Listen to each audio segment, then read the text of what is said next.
If you all are looking for an innovative chaat recipe, then you have to try the Sabudana Layer Chaat with beautiful colorful layer. This chaat is perfect to serve in these little cute cups. For the Sabudana layer, हम sauté करेंगे curry leaves, green chili and our soaked sabudana with some spices, crushed peanut and little beetroot for that beautiful red color. For the aloo masala layer, we will keep it very simple with some classic spices, ginger and green chilies and some mung sprout. Saute it and your aloo masala layer is ready. And now comes the most fun part, assembling.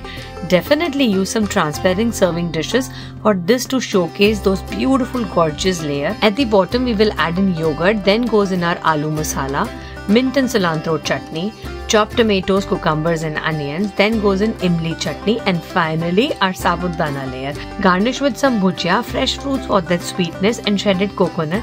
Admire these beautiful layers, they're ready to be enjoyed. Hope you all like it. Head over to my blog for more detailed recipe.